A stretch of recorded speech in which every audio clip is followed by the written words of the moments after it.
Hey,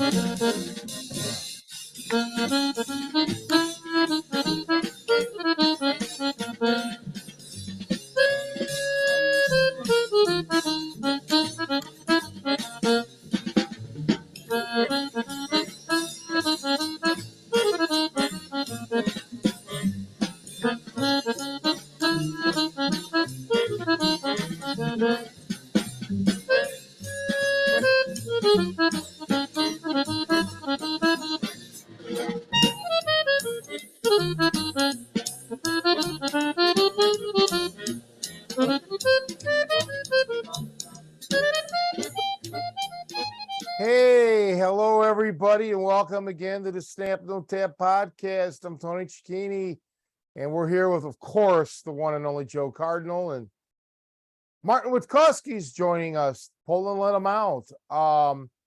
And we have a very special guest returning once again, the great, the one and only, nobody has hair like him, Russell Stutely. So, what's up, Joe? Take it from here. Welcome. Well, this is exciting. This is our 101st episode. We're just coming off of a big episode, our 100th episode. And we had a lot of positive feedback. So thank you, everybody, for posting all the great comments online for that. And honestly, how else can we follow up that act with none other than Russell Stutely, who's probably our returning champion. He's been here, I count, at least 3 episodes. So he's definitely sets the record for most times on the show, and well-deserved. Hello, Russell. Oh, hi, Joe, Tony, Martin. You can't get rid of me, can you? How hard you try, I keep knocking on the door. Yeah. I think on Saturday Night Live, you get like a special jacket if you make 5 appearances. So I wonder if there's a gift coming your way. As long as it's not top wrist lock, we'll be all right. Or, well, never mind. I'm not going to say anything else, but yeah, there's a couple other things that you can't ever get rid of. So, or a nice little syrup, because then I feel like it. Right. So what's up, Russell? Tell us, how are things in Cambodia? It's all good. It's bloody hot. I don't mind telling you. We've had a bit of a heat wave. We had it 50 odd centigrade the other week for a few days. That was quite warm when you're training. Don't mind. That was hard. But other than that, same old. Training. A few other people keep coming and training with us, and then they disappear, and then other people turn up, stuff like that. And just enjoying the warm weather and the lifestyle. It's all good. All good. Training hard. Trying to anyway. It's not so easy as you get older. Well, Martin's got dozens and dozens of questions. Yeah, no, because Martin's on a roll about this stuff. So, Martin, why don't you start with the questions? Well, I'm not like super familiar with Russell, but I did like do a little bit of a Google search, and I noticed that you seem to be focusing a lot on training and striking and maybe boxing. Is that really kind of your focus, Russell? Just to recap, you might have covered this before in a previous episode. I consider boxing the best base for the delivery system, if you like, of striking, because in my mind there's no better strikers than boxers. Simple as that. And if you understand boxing properly, you can adapt it for self-defense, you can adapt it for all sorts of things. You can adapt it to sports combat, kickboxing, Thai boxing, into MMA, as long as you understand boxing properly. And then when you add in stuff like, you know, I know Tony does striking as well, but aside from that, if you add in Tony's stuff on the other side of the equation, the non-striking stuff, let's say for a moment, then what else do you need? It's that simple. But most people don't understand boxing. They think, you know, they look at an MMA fight and they go, oh, he's a good striker. And then you put him against a boxer and he ain't. Just look at last weekend, you got Anderson Silva, who was revered as the best striker they've ever seen in MMA, up against a 6-0 first-time boxer and got beat. That tells you the level. Indeed. And I always look at those kinds of matchups and see what the Vegas odds are, right? Because people are like, oh, you know, Anderson Silva will just decimate this guy. He's so accomplished. but the odds were close. Yeah. Like money talks, bullshit walks. And fundamentally, people that had money on the line thought this might be a close fight. Yeah, I mean, I keep saying, and people don't believe me, that the striking in MMA is good for MMA, but when it comes to boxing, it's no good. It's that simple. We had one here. I mentioned it before. I can't say his name because it's not fair on him, but he's in the top 10 UFC lightweight. And he did only a spar, but he was sparring with one of my mates who only trains with me. He's not being coached by me, he just trains with me. And he's only been training with me for about 3 or 4 months. And the UFC guy couldn't land a punch on him and quit. And I didn't believe him when he said he was in the UFC. Like, yeah, of course you are. Nice one. And then he gave me his Facebook Messenger thing, Facebook. And it is. I couldn't believe it. And he's won knockout of the night and stuff like that. I was going, because at times I think maybe their striking's all right, and then something like that happens. I go, no, it's not. It's good for MMA. Don't deny that, but not for boxing. Right. Hey, Tony, I sent you the clip from that Anderson Silva fight when Jake Paul lands a pretty respectable looking combination. And, like my impression is that I've never seen something that sophisticated in MMA. I know Jake Paul is, a neophyte boxer, but he's certainly putting a lot of time in. And, what did you think about that? Yeah, I mean, the clip was 3 seconds, but yeah, right. I forgot how it was now, but it was like I guess you would call it sophisticated. I mean, for boxing, it was standard, it was nothing exemplary, but yeah, he did it right.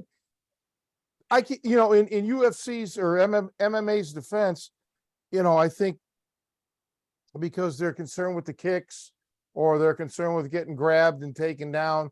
I mean, that may have something to do with it, but still, in this instance, that shouldn't have landed the way it did, right? It was just a lack of. Good for Jake Paul. He did great. So it was nothing against him. He did excellent. I'm not sure that would have worked against a boxer that was the same age as Anderson Silva. I don't know if it would have. Well, I think we've got to get some perspective on that, Jake Paul. Right? He's 6-0. He's had 6 fights. That's it. If he was a nobody, not a YouTuber, if he was just a normal guy coming up in boxing, nobody would even be mentioning him, and no one would say, "Oh, he's this, that." He's just another fighter that's had 6 fights, just another average Joe Schmo when it comes to boxing. He's just okay. But when you consider what he's done in front of thousands of people in the audience, potentially millions online, blah, blah, blah, with all the fanfare and everything else, all the pressure that's there, setting it all up, doing it all, I think he's done amazing, really. All right, he's you can argue who he's picked or whatever, but he's still very much a complete novice boxer. And you've got a complete novice boxer knocking out world champion or former world champion UFC fighters. And regardless of what you think, it's bloody difficult to knock somebody out. Yeah, it's decimating for the UFC fighters. There's no way to spin it, Yeah, great for Jake Paul all the way. And Yeah. it's a blight, it's an embarrassment for UFC. And ordinarily it wouldn't be. It would not be, okay? But UFC is ultimate fighting champions, that's the problem. They market them as something that they're clearly not. But what it is, when that happens, then you have to look at it as where else could they get snuffed. I mean, I thought it was a big red flag when Brock Lesnar, after 4 or 5 MMA fights, wins the whole UFC, and he was a great wrestler, but he wasn't an Olympic champion, this again is not a knock on Brock. I'm calling facts on this. He never won the Olympics. He wasn't even actively wrestling any longer. He was doing pro wrestling, what have you.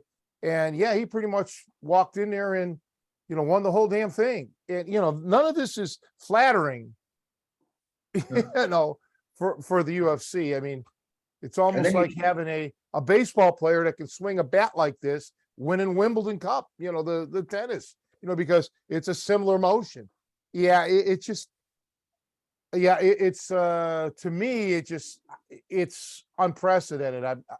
I don't know any other sport where something like that's happened. I Well, they think, hype it up so well. I mean, it's like, you know, when they're doing that crap with McGregor and Mayweather, and I just said it's just a show. It's not a. Yeah, that was pretty much work. Yeah. Well, Mayweather take him out whenever he feels like it. Yeah.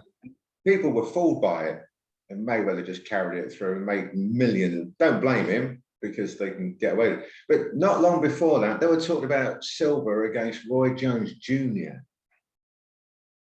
Can you imagine? You know, Jake Paul beats him. Can you imagine what the likes of Roy Jones would have done to him if he felt like it? Well, Roy Jones in his prime. Yeah. Now he's all, but yeah, I get it. No, I can remember there was another, yes, I get what you're saying. But the difference is what fans think is one thing. You know, fans are always going to have their, you know, pie in the sky kind of belief system. But when you have an organization backing it up, listen, this is all about making money. That's exactly what it is.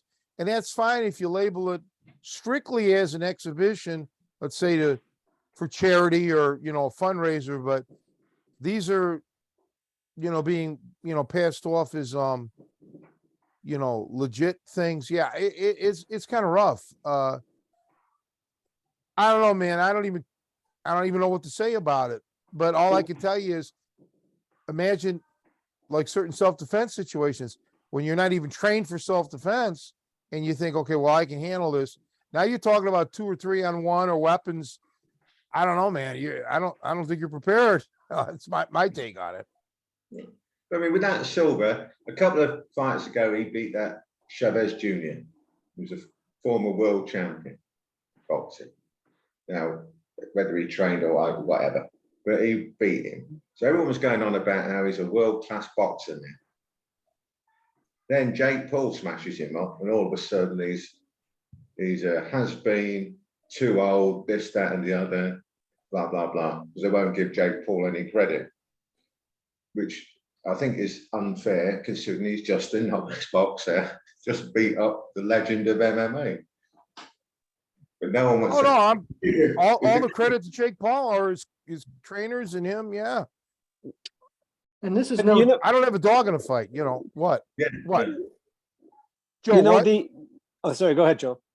no, it's just interesting that earlier, Russell, you brought, or one of you guys brought up Roy Jones Jr., because that's exactly what I was thinking about a little bit with Anderson Silva. Not saying that their fighting styles are similar, but No, they're not. I remember you saying, Tony, that, you know, Roy Jones did rely on his attributes a lot. And as he got older, that started to catch up with him. You know, a lot of the risks he was taking. And I think, and again, I'm just kind of superficial watching Anderson Silva fight, and I didn't see this last fight, but that was my impression a lot with his earlier fights when he was younger, is that, I mean, you know, his hands were down, he was putting his chin out there, kind of taunting people to throw punches. And that is not a style that's not going to last you well into your middle age. You know, that's something you do as a young man, as a fighter, but your reflexes go. You've mentioned this before, Tony, on the podcast. And again, no slight against who he was up against, you know, but definitely I'm sure, yeah, he's, you know, I don't know Anderson's boxing skill, but my impression of him as a fighter is that he relied a lot on his attributes, his reflexes and things like that. And I mean, it's just sad to me because I think he should have retired a long time ago. You know, it's not so much a stylistic thing. It's just kind of one of those, oh, that's unfortunate that, you know, and I got guys got to make money and eat and stuff, but that's just more proof that, you know, at least that was my thinking. But when hearing about it on paper, it doesn't surprise me that he was taken out regardless of who he was fighting, that his, his great athleticism that he relied on, I think when he was younger, was just, it was starting to fail him towards the end of his MMA career. And it's probably now, hopefully this is it for him. Hopefully he's seen the writing on the wall. But anyways, that's just some impressions I had on the fight or whatever. I also was thinking, Russell, because Martin doesn't know a lot about your background, and like I said, it's been a while since we did a podcast. I wanted to talk because not only do you do boxing, but you also incorporate some of your Asian martial arts training and pressure point attacks into your boxing. Can you describe that a little bit? I mean, quite simply, it's just everybody's heard of acupuncture, stuff like that. So just acupressure is healing with your hands and pressing on all these different points and stuff like that. And fighting with it is smacking crap out of them, basically. It really is that simple. People try to make it too convoluted and they come out with all the different names and stuff, which I can keep up with on all of that. I know all the theory behind it, and they make it too difficult to understand. And it is, as long as you understand striking properly and you understand grappling properly, then you can use them. If you don't understand your striking properly or your grappling properly, then you can't use them. So all these people I did a thing the other week about people saying pressure points don't work. I said they don't, because you don't know what you're doing. And I proved it to people with having somebody go, here's the point, press on it as hard as you can, nothing happens. Therefore, pressure points don't work. Prove it. And then go on the point, but do it properly, pressure points do work. What it is, it's a basic, simple thing, is that when the people look at a diagram where you say it's just here or just there or just there or whatever, they're on the surface of everything. We all know in striking that you got to go through the target. People say through the target, but they don't do it. You see it all the time, even in high-level boxing, even when people do like earmuff defense, as soon as the glove hits the arm, the punch stops. You see it with kicks in MMA. The kick goes up, hits the arm and stops on the arm. Why don't they kick through it? So you're told to strike through the target. So that when you press, I'll just say it's a press, you're not going to press, you're going to hit it, but for demonstration purposes, you press. If you press through the target, the point works. If you press on the target, it doesn't work because the point's underneath. It's not on the surface of the skin. So there's a easy, basic way of thinking about it. If you punch somebody and stop on their jaw, nothing's going to happen. If you punch them right through the jaw, you've got a chance of knocking them out. But you see it all the time. People go on the target and go, oh, it's not working. Well, of course it's not. You're not actually hitting it, are you? When you incorporate pressure point targets into your boxing, does it, from a trained eye or maybe even an untrained eye, does the boxing begin to look a little bit different? Like, do maybe the combinations look slightly different because you're targeting different areas that maybe a traditional boxer might not? No, you're still targeting the areas. Boxers know the areas. They've always known them, but they don't necessarily call the name of the points. It's like Tony knew most of the point stuff when we met up years and years ago. Maybe not knew the names, wouldn't know the names of it from the Chinese medicine perspective, but knows what works. And that's more important. Most people start teaching the names and they get people confused and they go, fire this, metal that, wood that, and burn that, do this. We go, what? And so we just hit them just there. But it's not so much, when you look at boxers that really do knock people out, I'm talking about put them to sleep out. When the strike goes in, let's take a backhand for argument's sake, across. It's taught normally it goes straight out and straight back. Nothing wrong with that, of course it works. But you look at people who really knocked them out, the punch goes out and it arcs down, it drops down. You look at Tommy Hearns, you look at Marciano, Lennox Lewis, George Foreman, the list goes on and on and on. Everybody who's got that big knockout power, the punch doesn't go straight out and straight back. It goes through them, right through to the elbow or further, and at an angle. And it's that angulation that makes all the difference. And so it is with the pressure point stuff. You've got to punch through to your elbow and have that angulation. And the real true knockout boxers have got that angulation. Even on their hooks, People talk about the hook and it's got to go straight across, parallel to the floor. Again, you look at the people who had the greatest left hooks and stuff like that. There was an angle to it. Look at Bob Foster, one of the greatest light heavyweights of all time. When he hooked and really knocked people out, there was an angulation to it every single time. And it's Oscar de la Hoya, great left hook. Again, angulation to it when the knockouts happened. And I'm talking about really knocking them out, not just stunning them. I'm talking about finishing people up. When you go parallel to the floor, of course it works, but it's normally the reticular shake of the head that gives the knockout, and it's the power that's going through, as well as, you know, the leverage that you get as you get towards the point of the chin. When you add in the correct angulation with it, not only do you get the reticular shake, but you get the activation of the points.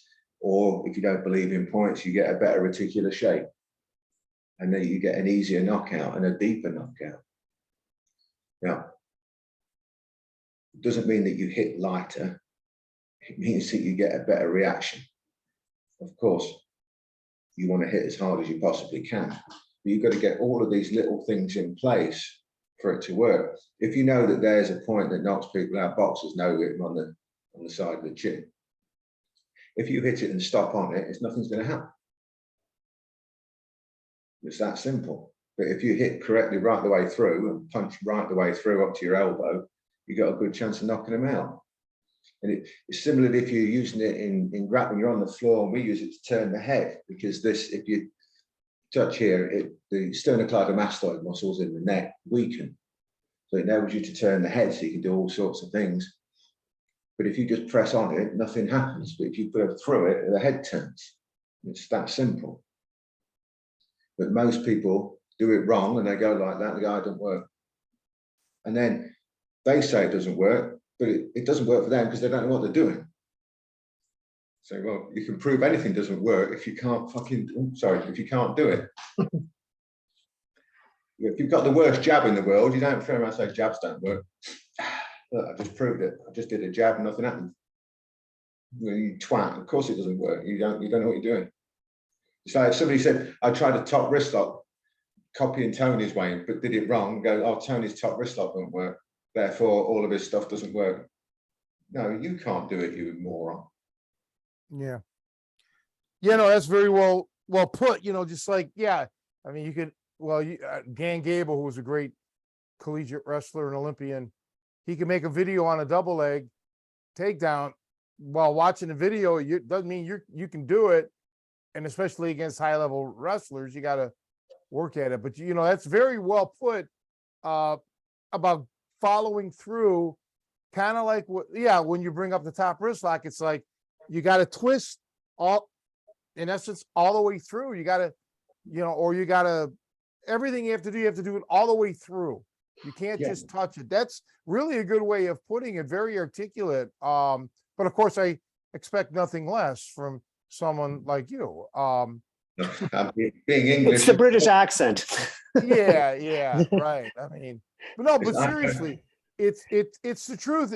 I was just mentioning something to somebody today about, at least here in America, it's been it's a big phenomenon the last several years. It seems prominent that, well, it's not my fault, it's this person or that person. It's always somebody else's fault, right? And saying like this, well, I didn't do anything wrong, I did it right, it just doesn't work.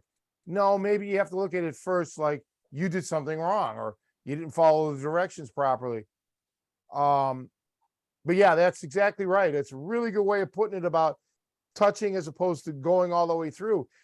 To me, it was crystal clear when you said about, you know, like grappling, when you're pushing or, you know, pushing all the way through to move the head as opposed to just touching it. Yeah, you're not going to get anything, you know, or you chop and you pull back. It's not going to work, you know. But that's what they all do, and then say, oh, it doesn't work. Well, of course not. You're not doing it. That's why it doesn't work. But things like the punching through to the elbow, old-time boxers knew to punch right the way through. We say punch through to the elbow, so you land and right the way through. Today they're doing that. bit like karate used to do, on and off. Yeah. And I blame people doing shitty pad work because they do all this and they hit the punch as it's coming in. Yeah. All right, with a body punch, it's going to stop on when it lands. But how many times have you punched somebody on the side of the jaw? Does your fist stop on it when you punch somebody properly? It goes right through. And on pads, they stop your punch all the time. So everybody's learning to stop their punch when they hit resistance. So they're up here doing all this shit, going bang, bang, bang, bang, bang, and punches are stopping on it. And then people do cover up EMF defense, punch lands, and they stop on their arm. You know, that's absolutely ridiculous. Why would you stop your punch? You know that there's got to be a follow through. It's like if you're hitting a baseball and you go like that and you stop as soon as the ball lands. Well, it's not going to go anywhere. You're playing golf, you go like that and you stop as soon as you touch the ball. Well, it's not going to go anywhere. And you think that with a punch, you stop on the arm. Why? If they've covered up like that, why can't you just go wham, right the way through as hard as you possibly can? Or kick right the way through. And you see it, the kicks come up and they go back down again. They all stop. And I blame shit pad work and shit coaching because they're not teaching them to punch through the target. They're stopping on the target. I still watch a lot of sports, and you know, I'm a big fan of sports boxing. And I was just talking about this with Tony the other day.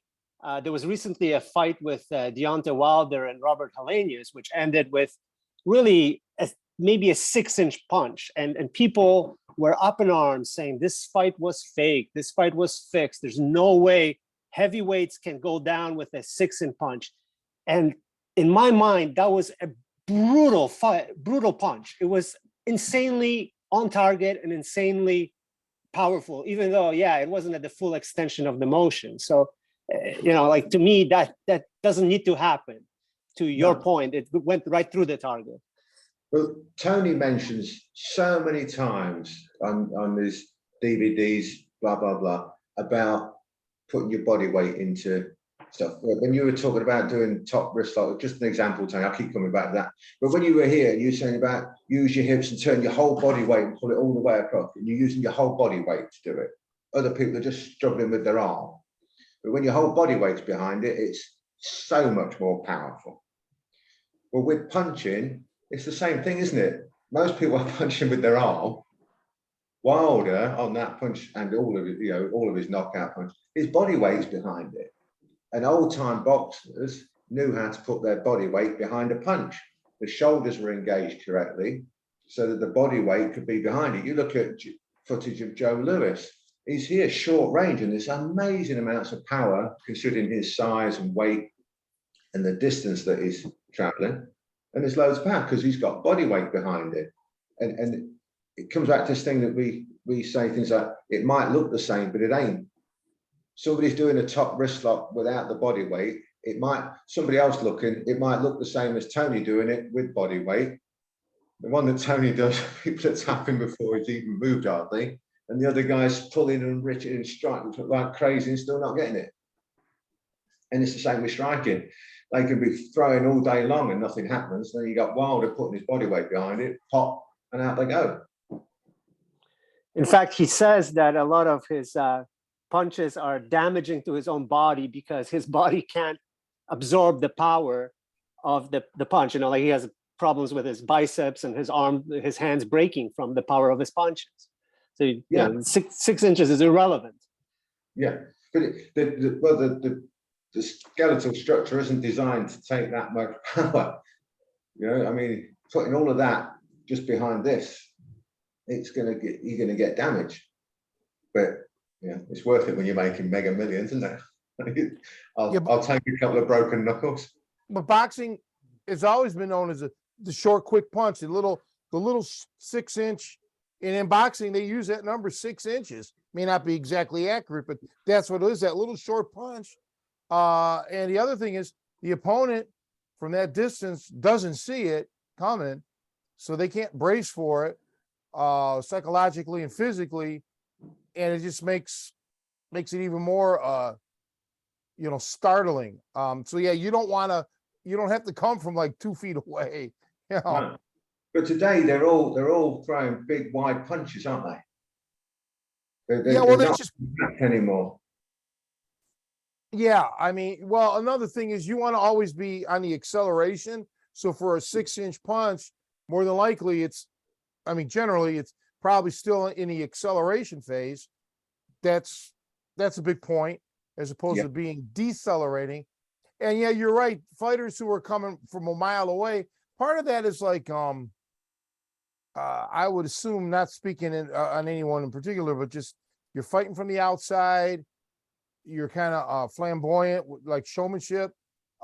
These are just bad habits, and a guy who's got a quick straight punch that steps in, he's going to beat you to that punch, and you kind of got a problem. But I also blame the coaches, Tony, because Oh yeah, if you've got somebody throwing big wide punches, why aren't you correcting them? Why aren't you teaching them and educating them into making their punches more compact? Because it's going to be a better punch. That simple. And why are they still teaching them to punch straight out and then come straight back? For example, I've mentioned this to people so many times because you mentioned acceleration, which is what I wanted to come on to. When they punch straight out and bring straight back, to be able to retract their punch to defend themselves again, they have to decelerate, because their body weight's going forward, but with all the momentum going through, they've got to then stop the punch completely and then bring it back. So they have to decelerate in order to be able to bring the punch back. Now, people may not know what I mean, but if you take a triangle and you've got 3 directions from if you go A, B, and C, you go A to C, a straight line, you go A to B, A to C, and then you go in a parabolic curve to C, and you drop 3 ball bearings at the same time in these tubes. The parabolic curve gets there first, even though it's not as close as the straight line. People keep talking about the shortest distance is a straight line. Yeah, it is, but it might be a straight line out there, but then it's parabolic coming back, which means you can accelerate through the punch and get back faster than you can by punching straight out and trying to pull it back. So old-time boxers, you'll see that parabolic shape in the way the punch goes out and retracts. Even off the jab, you look at Duran as an example. There's some great clips of him training. You see he's practicing his jab, and it's got that parabolic curve. well, it's like a cat. Yeah. Yes. Yeah, exactly. I was going to say the tiger claw type thing. Yeah, that's okay, but it's when these guys loop it so bad that they're leaving themselves open for a counter. But that's lazy coaching again. Yeah, that's bad. That's why you got to get it back. But your shoulder plays into it. All of that. Yeah. So you're not opening yourself. That's lazy coaching, though, Tony, isn't it? That's lazy coaching. If they're letting their guy go out and drop it right down, that's lazy coaching. That's bad. Once in a while, when I train Martin with the Zoom, and he'll bring that left hand back, and it's low, so it'll start here up by, let's say, the cheekbone. For example, he'll throw the punch, but then the punch ends up down here by his breast. That's no good. You gotta get it back up to to defend yourself. Otherwise, you're a dead man. You're going to get that parabolic. I mean, I'm showing it on here. It's big, but it doesn't have to be a massive parabolic curve. It can be a slight. Small, but you to be able to keep that speed going and that getting back to defend yourself, you need to have that parabolic shape to it. Without that, you're going to decelerate. And you mentioned earlier about acceleration. You've got to accelerate through the target. Most when they do a straight punch and straight back, yeah, of course it works. Of course it knocks people out. Of course it can. But if you're decelerating on impact, you're not going to have the same effect as if you're accelerating on impact. You just can't be. Well, certainly, but again, too, don't forget the height. The distance. Like if I'm 6 foot and the guy I'm punching at is 5 foot, okay, that's going to be a little different than if the guy I'm punching is 7 foot. And I'm agreeing with you. The thing here is that yeah, it's lazy when a lot of people just throw it and just drop that hand, throw it and then drop that hand. That's not, you can't do that. You can't leave yourself like wide open. That's how Joe Louis got smeared by Max Schmeling. He saw that. He saw it. He saw that he dropped his hand when he was throwing punches and he came up to counter. But as far as this acceleration and deceleration, so much of that is learning your distancing. Okay. It's all about how are you? Like how close, how far you've got. And sometimes you'll just paw, you'll just throw it out there to get your distance. And you've got to figure out, based on your opponent and their footwork, is your opponent very active? Does he move back? Does he come in? Does he stay stationary? You got to get your distance so you can figure out exactly when you're still accelerating. Because you're right, it's always about punching through the target. And a heavy bag can help with that if you're watching how the heavy bag is going. You know, if the heavy bag is the best way for me when I'm watching guys hitting working out on the bag is how is that heavy bag moving when the guy's hitting that heavy bag? Okay, is it barely moving or is it swaying like this? You know, so now that tells me he's not really hitting it; he's pushing it. You've got to get it so it's almost bouncing, so you know that he went through it, and all that impact is centered in that heavy bag, not in front of it, not pushing through it. It's not as simple as people think that when they don't know. So many times you see, if imagine my finger is the heavy bag. So many times you see somebody hitting it, it's just doing this. Yeah, that's no good. Go, oh, he hits hard. Look, the bag's moving all over the place. And I just go up and go like that and push it. You know, Yeah. Same. Look, it's a push. It's not a punch. It might be a hard push, but it's a punch. It's not a punch. It's a push. The bag, when it gets hit, it should Curl up almost. Yeah. Yeah, it should crease where the punch goes in. And if it's not creating a hole, if you like, a divot when the punch goes in, you're not punching correctly. I don't care who you are. I don't care what level you're supposed to be at. If the bag isn't doing that, you're not punching properly. Simple. I'm so glad you mentioned it, Tony. And also distance, like you mentioned earlier, Joe, about Roy Jones, hands down, but that's because he understood distance. If you understand distance, you can have your head, you can be like that, it doesn't matter, because you know the other guy can't actually hit you from where he is without moving a lot or whatever. So it doesn't matter. But the people who have to be like this all the time, have to be like that, they don't truly understand distance properly. That's me, I never put my hands down. Like when I used to train and spar with Errol, he understood distance so well, it was incredible. And there's an interview with Chris Eubank, who spent a long time sparring with him and only managed to hit him once. And Eubank said he would never fight him because he would never fight somebody he couldn't hit. He said, "Well, he was Who's Chris talking about?" Harold Graham. Oh, I didn't. All right, I didn't hear you. So, what Errol was great at was distance. Was that you thought you could hit him, and as you throw, you realize you get sort of like halfway out there, you realize you haven't. But it's too late. Your punch is already gone, and you're walking into punches all the time. You're just pulling you in. So people used to say he's a counter puncher, and it's not counter punching. It was punching at the right time, and there's a difference because counter punching to me is I throw, you throw, dunk dunk, my turn, bang bang, dunk dunk, bang bang, and you're trying to counter punch them. You're trying to hit them before they can hit you. But punching at the right time, it allows you to punch, knowing it can't land. And as you get closer and coming into range, that's when he throws. Now, I can see the argument for counter punching, but when you analyze it correctly, it's not counter punching. It's bringing you into distance, understanding distance and throwing when you're in distance. There's little point in throwing when you're out of distance, so he wouldn't throw a punch. There's no point. But by drawing you in, understanding distance, now I throw. I can see the argument for counter punching, but it's actually not. It's punching when the distance is correct.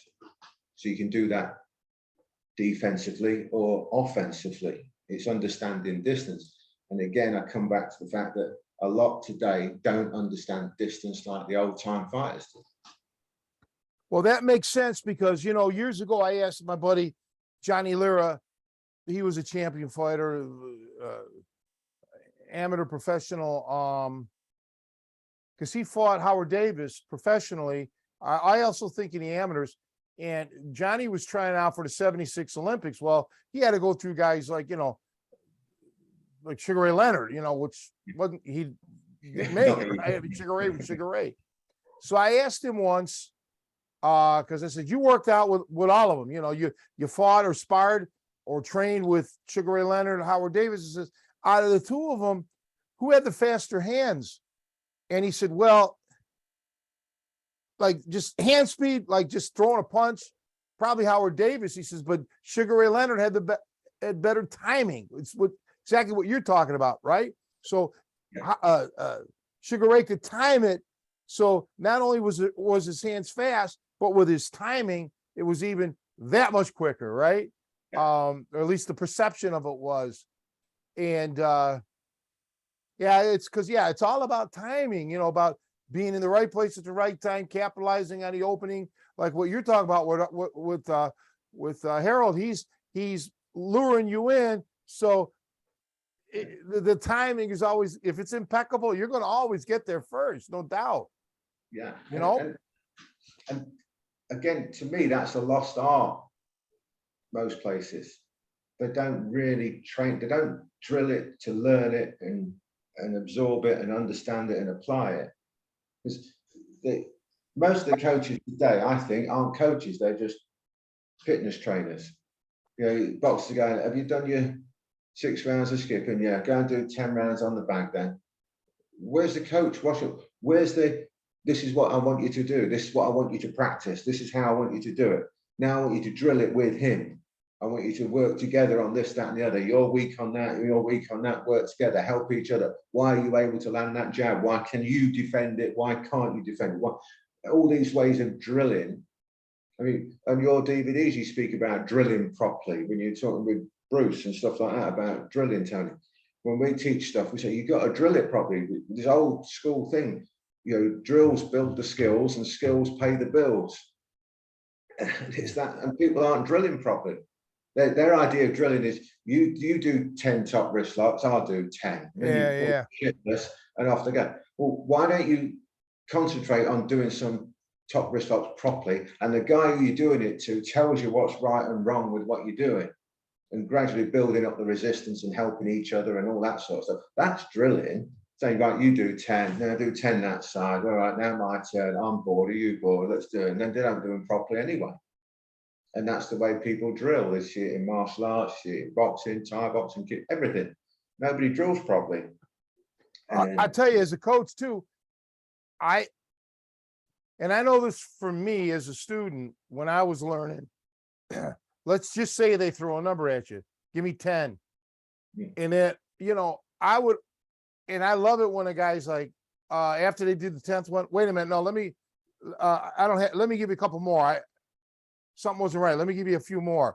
That's a good student. That's somebody that wants to learn, because because this is not like lifting weights where, you know, you're going to get exasperated after everyone.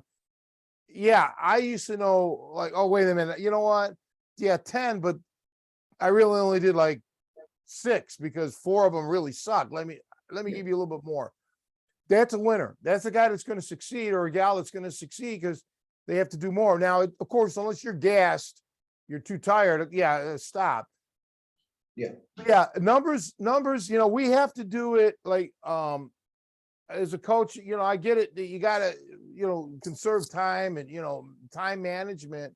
But yeah, it's always about doing things properly. And it's not like they say, you know, practice makes perfect. No, somebody came up with the perfect practice makes perfect, right? You got to be perfect as much as you can, you know, not just doing it to do it. And that's in anything. It could be music or anything else you're working at. You got to do it as close to perfect as you can, or stop. Speaking of perfect, go ahead, Martin. Well, I was just going to say that, you know, I train with you once a week, well, once every, 5 to 6 days. And fundamentally, the huge difference, because I used to go to like CrossFit gyms and so forth. The fundamental difference is that people should take advantage of your level of expertise, because you're able to correct everything, including boxing technique and actual fitness technique. My CrossFit experience was mired with a lot of shoulder problems because nobody was correcting on individual basis the way all the fitness routines had to be implemented, right? So here, even though we're limited by Zoom, there's only so much you can do. I can't put my headgear on and get some sparring rounds in or anything like that. There is still a fundamental ability to correct things as they happen versus, do 10, do 20 and come back next week, which is just not sufficient feedback loop to make improvements. Well, the Zoom with us works. I mean, unless there's a technical glitch, like today during your Zoom, the first half of it was blotchy. And I told you straight out, okay, I'm not going to be able to correct you. Didn't I say that? Because I wouldn't be able to tell. So we're just going to get some fitness in. Then you were able to reboot the computer and it was a little better, but you're right. You have to watch, because you're going to put out that same amount of kilowatts of energy no matter what. So let's make sure all your punches are right. That's why I never was, even in the 80s and 90s, whenever Taibo or whatever it's called, that I don't want to signify, that may not have been it, but any of those cardio kickboxing, cardio karate, it's an accident waiting to happen, because the form, everything was so sloppy. You're putting out the same amount of energy, actually probably more when you're doing it sloppily. Do it right. Yeah, make sure that nobody's getting hurt. Everything works out. I think part of it, Martin, is a two-pronged thing. A lot of instructors probably don't know the difference between truly the right way to do it and wrong way. And then some do, but they just don't, they're lazy. They don't want to make too many corrections, because a lot of times too, the student gets offended. They don't want to hear that, right? They don't want to hear that, oh, I'm not that good. I've been through that too, where I've told people, yeah, you're not so good. Next thing you know, they start smashing you all over the internet and smearing you because they feel like a slight. But yeah, a good coach will always tell you the right technique, the proper way to do it. And many times when I don't correct you is because you don't need correction. You're doing it right. Right. I mean, we might be focusing on something else. We go through this and we focus on some other things. But I also wanted to point out that you're not necessarily limited by your equipment. We talked about this today, that even shadow boxing is a viable form of exercise and getting your technique and your movement focused and properly adjusted. We have graduated, we started off with I started off with a kind of a Q-tip bag that I was hitting, and eventually I managed to engineer a heavy bag that's more realistic. But this can be done with just about anything. There's stuff that how you can tweak and turn into a training tool for anybody. So, I mean, it's great. I really enjoy our sessions. Well, look, okay, Martin, or not Martin, but Russell brought up earlier about the old time boxers, okay, old timers, all right? And we don't need to get into what does that mean, but let's take it back 100 years ago or so. They just did not have the sophistication that we did today. Yet, I'm not going to compare the two. I mean, I think fighters in the 60s, 70s, 50s, 80s, whatever, were at the apex, but yet these guys still got great workouts, were able to get in shape with let's call it primitive equipment, because they got the most out of it. We were talking today, you and I, during your training session, if you got a jump rope, even if you don't have a jump rope, like if I was in my basement or even here, there's no way I can jump rope in here.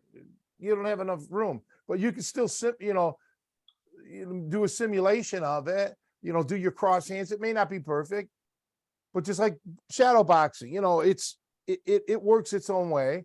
You don't need that big expensive mirror thing that you were talking about that people were buying. Yeah, that seemed to die out. But yeah, that was a big gimmick for a couple years. It's a gimmick.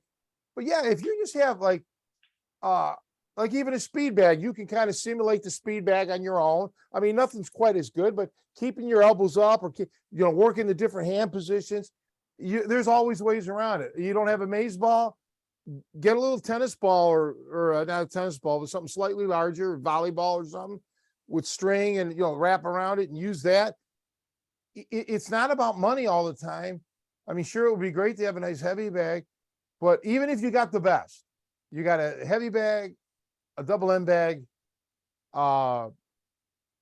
speed bag with a platform, you're not spending a hell of a lot of money on this, right? You're spending probably a couple $100 or well, maybe a little bit more than that, but you're not spending millions of dollars here. But Yeah, my it's heavy bag was $200, everything included, Yeah, the rigging yeah. too. See, but it's all about getting the most out of it and not always looking for something newfangled, because people then, that tells me you're looking for a shortcut always. And it's not about that, man. The secret is hard work. No matter how you do it, you still have to put in the hard work, right, Russell? Right, Joe? Yeah, couldn't agree more, Tony. Oh, we used to say those people who are always looking for something else, they're magpie types. They see something shiny over there and they go running over there, they go running over there, they go try and take this, take that. And they're not thinking, not doing the work right. And they've got all the kit, we say they've got all the gear and no idea. You don't need all that stuff. You talk about shadows, Tony, and stuff like that, and skipping. And if you haven't got a rope, we just say, if you haven't got a rope, pretend you've got one. Yeah. If you haven't got a speed bag, pretend you've got one. If you haven't got a heavy bag, pretend you've got one. If you haven't got somebody to spar with, pretend you've got somebody, which is what shadow should be. You got this, that, all of those things. You can. The only limit is your imagination and ability. Well, you did it when you were younger, and your friends were like, Russell, there's a pretty woman. You couldn't get her. They would tell you, pretend you're good looking, Russell. But in my mind, I did, Tony, didn't I? I told you, remember? Yeah, I had a girlfriend once. I told you, remember? Remember when I was about 46 and I got a girlfriend once? Yeah, I mean that costs you, but never mind. But but seriously though, it is about just making the most of it.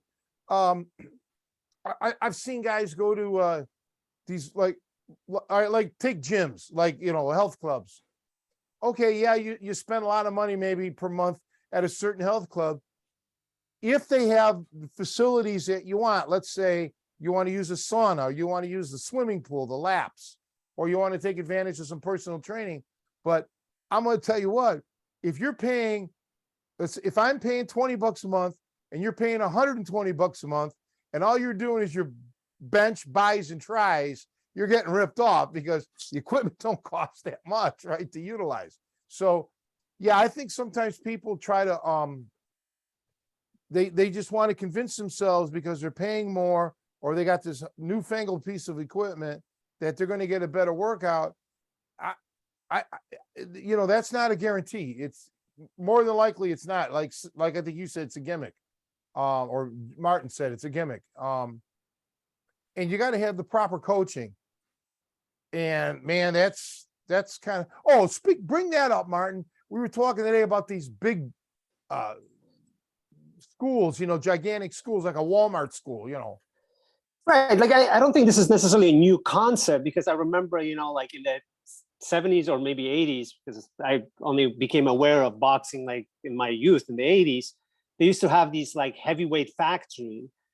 And, these days, it seems like the economics of running a gym that fields a lot of fighters seem to favor the gyms that are like big camps.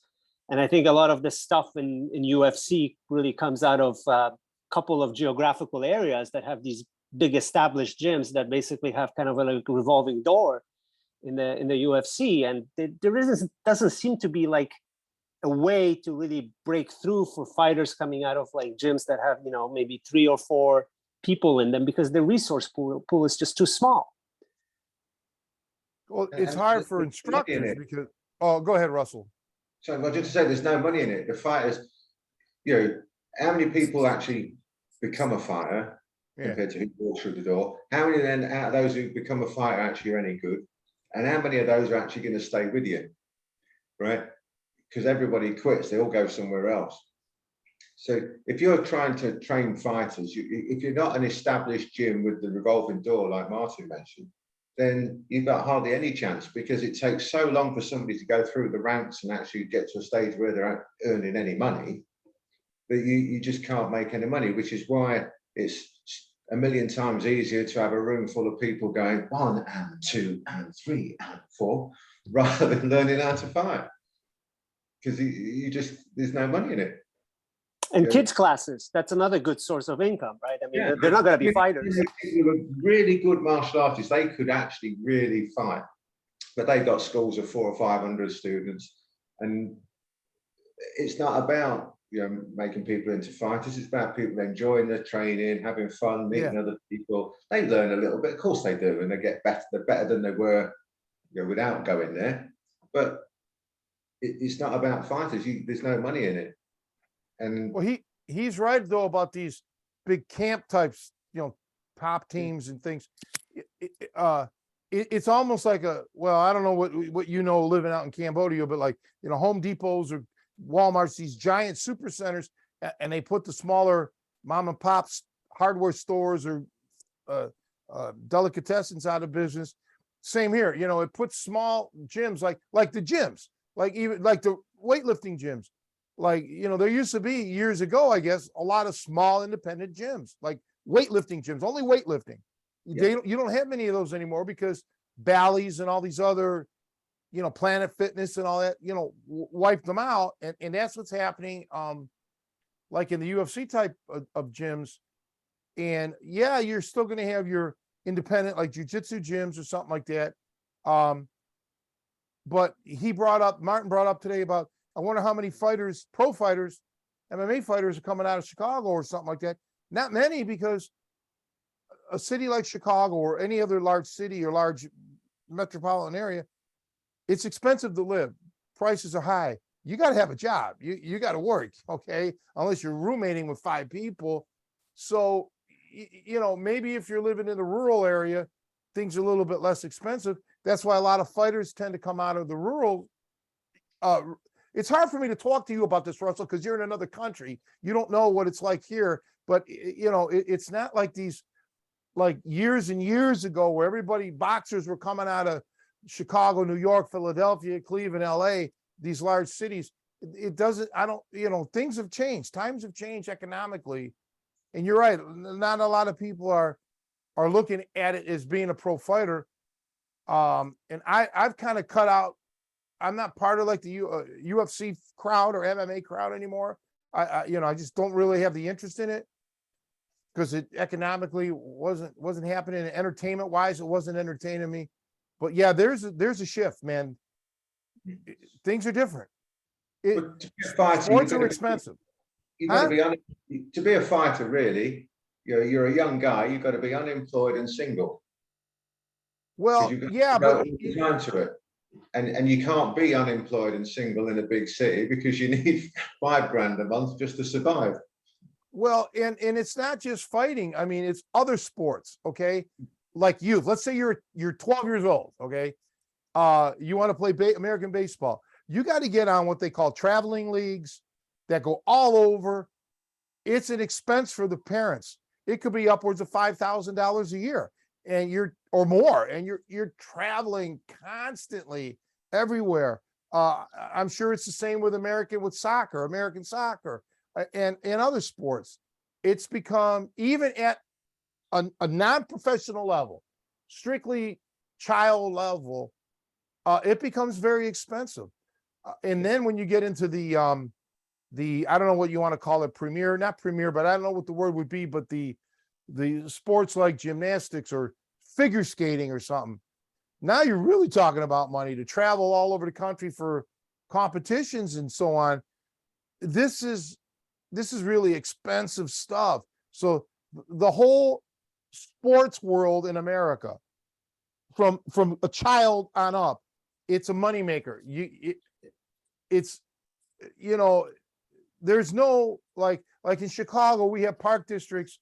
Now, I don't know, again, because I'm out of the loop, but Chicago used to be known for their park district boxing, okay? Where even as a kid, all right, for free, you can go to park district, learn how to box a little bit. I don't know what the case is for, you know, martial arts. I don't know, because I'm out of it now, but it wasn't the same as it used to be for park district boxing. I'll tell you that. Martin would know more. Well, I know this, that, like, you know, I don't know how it works for all the sports. We're kind of speculating about how the economics work, but certainly for some of the more popular sports, there's an option of being able to get recruited to a college on a sports scholarship. But some of the more like less popular sports, like I know for a fact that Michaela Schifrin, who is like the downhill, star of the U.S. For alpine skiing, she comes from an extremely rich family. Her family actually sends her to Argentina during the off season so she can continue to train. And it's not a sport that's really accessible to everybody. Like a basketball is, and you can go to Park District, you can play basketball, you can get scouted, you can get recruited, and you can bubble up to the professional leagues. That doesn't work in alpine skiing. And I don't know if it works in martial arts. Like, I don't know what the economics of that are there. Well, I don't either, but with martial arts, MMA, let's say you want to be a pro fighter. Let's just use MMA. Or even if it was a jujitsu thing, I don't know if there's professional jujitsu, there may be. You got to have training partners, sparring partners, and whatever. That takes a group. And it can't just have anybody.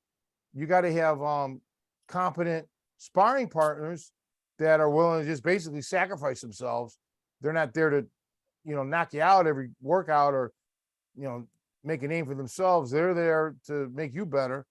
Yeah, it's complex. It's not as easy as people may think. I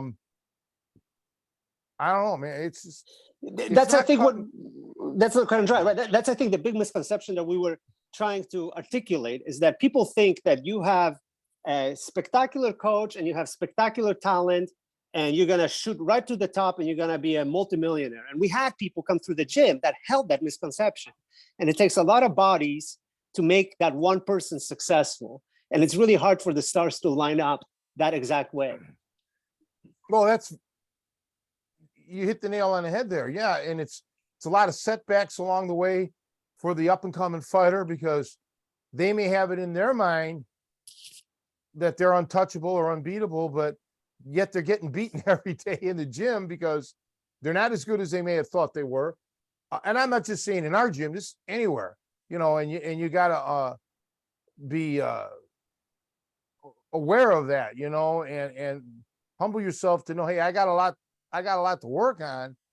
I got to keep on getting better, and on that note, I think I mentioned to you, Martin, I think I mentioned today, I don't go on internet forums, and I haven't in many, many, many years, over a decade. The last time I went on one was, again, just to quell these jerk offs on the internet. Where's your fighters, this and that, or something. And I'm like, you guys spend 7 days a week, 24 hours a day, bashing me or others, bashing, insulting, frauds, this and that, no talent, this and I said, all you do is bash these, people, but in my case, me, and then you wonder why I don't have any champion fighters at that point. Who the hell's going to want to train with me when all you guys on the internet, night and day, is just talk shit, make up lies, and just bash. Nobody in their right mind is going to want to work out under those conditions, because even if they know you're full of shit, writing shit on the internet, they know you're liars. They know that, man, I don't want to affiliate with this person or that person because I'm going to end up getting slaughtered on the internet and bashed. So they do it to themselves. And you were mentioning today, Martin, that there's a lot of people who get smeared constantly. And yet you've been a couple of those people's gyms that were getting smeared, and they weren't bad. They were pretty damn good. Yeah, I think my experience overall has been positive in terms of, going to a gym and rolling and exercising with people. Everybody's just grateful to have other bodies to help them out and get better. Like I've never had a bad experience with somebody who had skin in the game, who wanted to train themselves and was just happy to see somebody else there and be able to work out. Right. You said it today. It was always people who don't seem to have skin in the game. And we were talking about, I think I brought up about like restaurants, like somebody will do something legitimately stupid. An owner of a restaurant, he'll say something maybe political or whatever it is, just horrible. And now all these people who really don't have any skin in the game from all parts of the country, who've never heard of this restaurant before, but it kind of catches on that this restaurant the owner's a jerk. they bombard them with like poor Yelp reviews. I don't know if you know what Yelp is out there, Yeah. Russell, but just they demolish this person's business. Well, you don't have any skin in the game. You weren't actually wronged by this restaurant. You may not like what the owner said, but you never was there before. So you're a fake social justice warrior because you're not really doing anything that's justice. You weren't treated unjustly. You know, you're just jumping on it. And I think that's part of the problem with the internet. It's very easy to just start that herd mentality and just start pounding on people when you don't even know what the hell's going on. We had this all the time years ago. We're training really hard, like training with Errol, stuff like that, Big Paul. There's some of the guys who train with us, you know, made you look tiny, Tony, right? There were people from 300 to 450 pound bench press. Some of them, you know, repping it, you know, just ridiculous strength and size, these guys. And people say to me, oh, you only train just touching like that with points. You're just full of shit. I go, yeah, you're right. That's all we do. Yeah, we stand there and go like that on each other. That's how we train and that's how we fight. And then when they come along to a training session and get absolutely ragdolled by people, never come back. It used to be great fun. But I gave up arguing. Like you say about the forums, I just gave up arguing. I go, yeah, you're right. That's what we do. That's all we do. Yeah, we stand around and prod each other because that's how you fight, really, isn't it? They go, see, I knew you did. I knew that's what you did. Yeah, you're right. That's all we do. Yeah. It works. Because there's no point. Because every time you argue with them, you give some credence to what they're saying. Yeah, that's the way America is right now. People are just coming up with their own facts, alternate facts, you know, as we call it. You know, it's just they make up shit or live in conspiracy theories. It's never been this bad ever. Not in my lifetime. I've never seen it this bad. Oh, I mean, I'm sure there was always a degree of it because even when you were a kid, you heard of whacked out people who had crazy thoughts, but you know, not like this. But no, the other thing is though about training is how better are you getting? You know, if you're in a pool of people who are all at your level or all doing the same thing, even if it's like really not elite, well, doesn't matter. Somebody's going to rise to the top. So here, like for example, let's just take swimming or not even whatever the sport is, high school baseball. Somebody's going to be the best high school baseball player in the country. No matter who it is, somebody's going to be the best. Well, that doesn't mean they're Major League Baseball caliber. Okay. They may be. I mean, there's rare exceptions, but for the sake of arguing, my point is you got a talent pool of people who really aren't doing the most elite stuff. They think they are, but as long as everybody's at the same level, elite takes on a new meaning. Okay. So what's elite at high school is not elite at college. It's not elite at the minor leagues. It's not elite at the major leagues. And the same with fighting, you know, we could watch some guys fight. We could say, like you brought up earlier about like Anderson Silva, his boxing's not elite. I mean, it's elite. It may have been elite for MMA. It's not elite for boxing. Okay. And so on. You just got to be able to understand that as let's say I was Anderson Silva, I have to know when I go to bed every night, yeah, okay, I'm elite for these MMA guys, but I'm not elite for fighting, you know, Floyd Mayweather or, you know, Triple G or somebody like that. Yeah, you got to keep it all in perspective, I guess. Can I just go back to what you said earlier, Tony?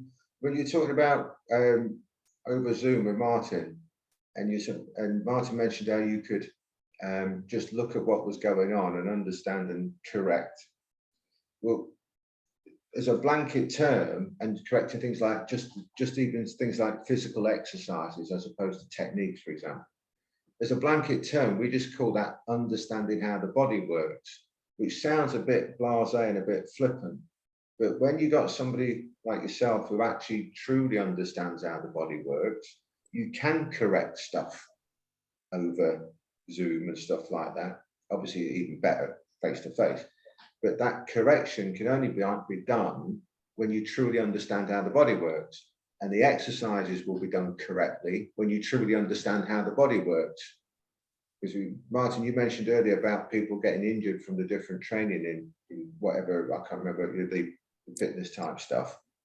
And we had a lot of people come to us with shoulder and back problems where they've been learning to punch going across their body.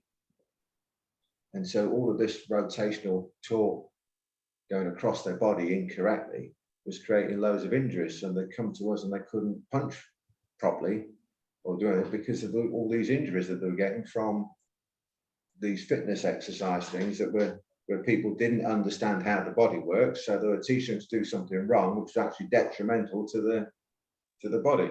Yeah, and keep repeating it. Yeah. And then you got somebody like Tony who understands the body really well, or at a higher level than anybody else. I'm not just really well, at a higher level than anybody else. He can look at an exercise and say, well, you just need to move that bit there, and then it doesn't hurt. You won't damage yourself, and you get more out of the exercise. And we see it all the time. It's like people doing just silly things like some of the sit-ups that people do where they fall down, come all the way up, fall down, come all the way up. So you're only doing half a sit-up to start with because you're falling down.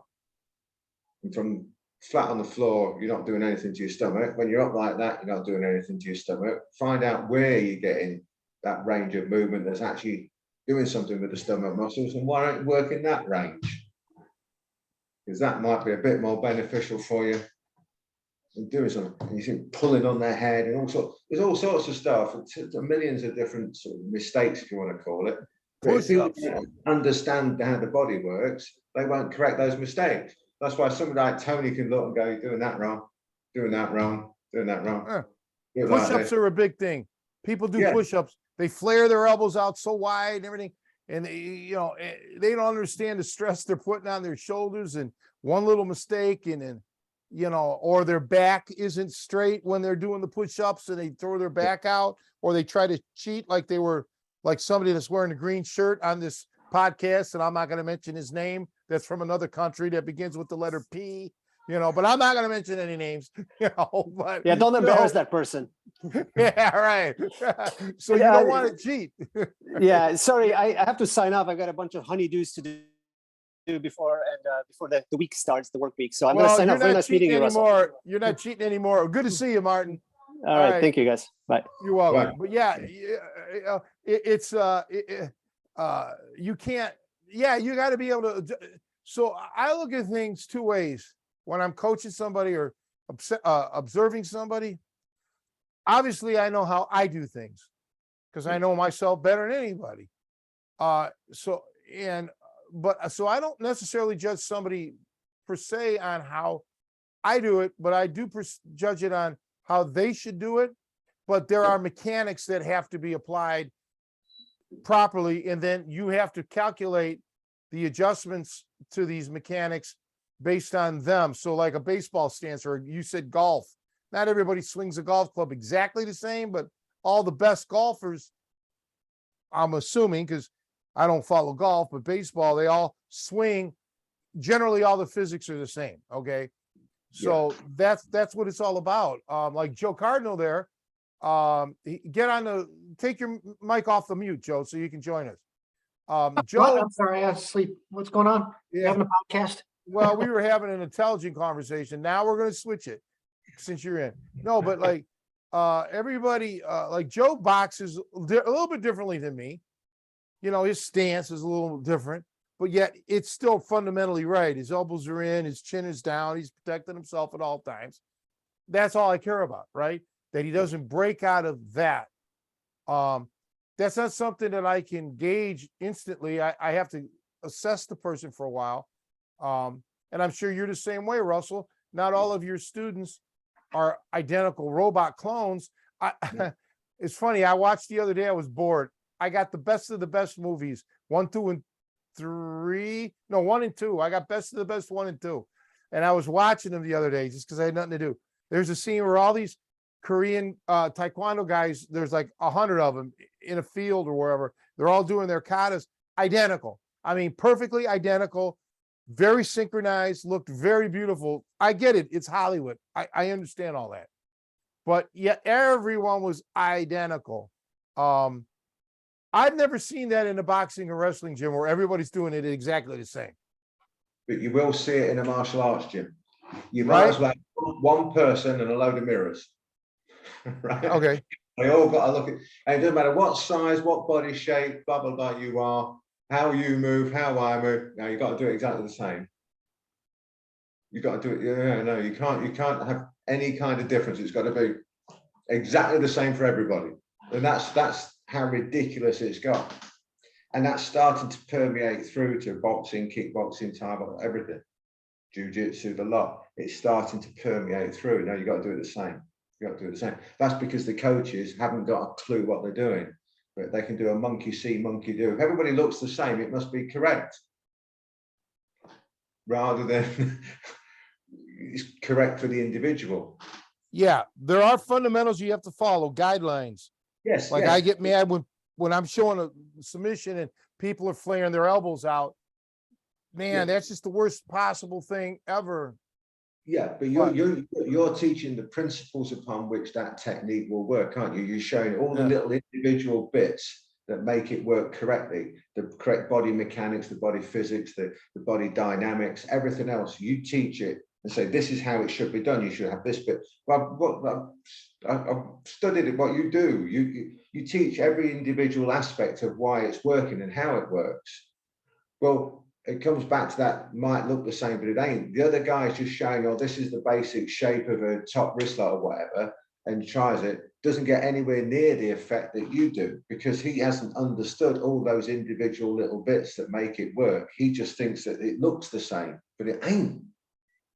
And then they get everybody else doing it the same way. So their top wristlet, as an example, is nowhere near as effective as your top wristlet. But they're all doing it, but in their mind, they still get a tap out eventually. But in their mind, that's the correct top wristlet because it's worked. Yes, it has worked, but it could have worked 10 times better if they'd done it the way you teach it. They might think they're doing it, but they're not. But the coach doesn't understand that they're doing it not as correct as it could be. I can't say doing it wrong, but they're not doing it as efficiently as they could be. If you were there, you would correct them in an instant. But it's the level of knowledge of the coaches is what my big thing. It's not the student's fault per se. It's the level of knowledge and competence of the coaches. If that's their level, then why aren't they trying to improve themselves? Is the big question. And why aren't they trying to make everything better? Is the next question. And why aren't the students trying to make themselves better? Is a follow-on question. Somebody like you, Tony, you look at it and you go, correct this, correct that, correct the other, on an individual level, as well as all of the body mechanics, physics, dynamics, everything that must be right for everybody. That's the same for everybody. Everybody's going to be doing it in a slightly different way, but those nuances of being able to do it correct, the individual have gone. They all just say, right, do this, do that, put it up there, get their arm like that, grab hold of it and twist it across the chest or whatever. But they don't understand all the bits. It's about repeatability. You know, you said, well, he may still get that submission out of it. Yeah, just like a guy who never had a boxing lesson in his life could hit somebody in the face and knock them out. But how many more times, you know, that may not happen against anybody else, or you may never be able to do it again. So it's about repeatability. You got to do things perfectly as close as you can over and over so you can repeat this process every time you attempt it. That's the biggest secret. Is I'll show somebody a move and they're struggling with it, then they may just get it once and then they're doing some more reps and they suck again, right? But I tell them, you did it once, you did it right one time, so you know you have it in you. It's not like trying to do a triple backflip. It's not possible to do. You have it in you. So the secret is to repeat, you know, have that repeatability, and that only comes from proper mechanics. Do you understand? You know what I'm talking about, right, Joe? I want to get Joe in on this. Well, yeah, absolutely. I mean, mechanics, it's the fundamentals. We've always talked about that a lot. You know, if you're not practicing right, you're just wasting your time and you're ingraining bad habits. I know we've been going on pretty long, and I just want to take advantage of Russell being on here and kind of his area of expertise. So I want to circle back to the pressure point stuff, and because I am kind of fascinated, because I think you're unique in the fact that of your integration in that with your boxing, which I think is kind of fascinating. So you say kind of boxers target those points naturally, they kind of instinctively, or maybe they are taught to target those things in a broader sense. But are there anything different that you bring when you're, in addition to the boxing, like how are the points small enough, like you train, like you put little points on a bag and say, even though if you're hitting with a proper jab or a proper hook, are you training fighters? And again, you don't have to give away too many trade secrets. I know you're coaching a boxing team, so whatever you're comfortable talking about. But I'm kind of fascinated about, like, how precise, because I think in previous podcasts you've talked about people think that they can't hit these smaller points in the midst of a fight because it's not training for it. And so, like, I just want to understand, like, how you integrate those two, and like what are some of the training drills that maybe you do a little bit differently than a traditional boxer to integrate that pressure point targeting. So even though they have, let's say they have the proper power, they have the proper mechanics, but it's like, okay, but now we're teaching them to take those skills and target specific things. Is that? Yeah, well, it's about training for accuracy. I mean, you see it all the time. People do shadows and there's no thought process in it. They do heavy bag and there's no thought process in it. They do pads. Most of pads is shit and there's no thought process in it. The pad guy's hitting the punch, so there's no accuracy there. When they're on the heavy bag, they're not being given a specific target on the heavy bag by the coach. The coach isn't there watching, analyzing, making sure it's being done correctly. None of that's going on. The boxer, the fighter, whoever it is, isn't aiming for a specific area on the bag. They're just hitting the bag. When they're doing pads, they're just throwing a punch towards the pad and the pad guy's hitting the punch, therefore creating the illusion of accuracy.